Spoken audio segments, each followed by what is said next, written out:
আবু বক্কর, জিয়াস শরীফ, আজকে আমি তোমাদের পিছনে পড়া আয়ত্ত আছে কিনা তা পরীক্ষা করব। আমরা যে 4 থেকে 5 দিন আগে বিশ্বনবী হজরত মুহাম্মদ সাল্লাল্লাহু আলাইহি ওয়াসাল্লামের একটি শেখানো হাদিস আমি তোমাদের পড়িয়েছিলাম, সেটা কি তোমাদের আয়ত্ত আছে কিনা সেটা আজকে পরীক্ষা করব। আবু বক্কর, বিশ্বনবী একটি হাদিস রয়েছে, যে চুপ থাকে সে নাজাত পায়। তোমার সেই হাদিসটি আরবিটি মনে আছে?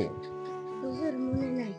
দেখেছো আবু বক্কর, তুমি ক্লাসে অমনোযোগী ছিলে। যদি মনোযোগ সহকারে আমার কথাগুলো শুনতে, আজ তুমি আমার কথার উত্তরটা দিতে পারতে। জিয়াস শরীফ, তোমার কি সেই আরবি হাদিসটি মনে আছে? জি হুজুর। বলো তো দেখি। মাংস মাথা নাজা। মাশা আল্লাহ! দেখেছো আবু বক্কর, জিয়াস শরীফ ক্লাসে এমনিতেই 1 নাম্বার ছাত্র নয়। আমি যখন সুন্দরভাবে তোমাদের হাদিস পড়াই, তখন জিয়াস শরীফ মনোযোগ সহকারে শুনেছে। তার প্রমাণ হলো আমার কথার উত্তরটা সে সুন্দরভাবে দিয়েছে।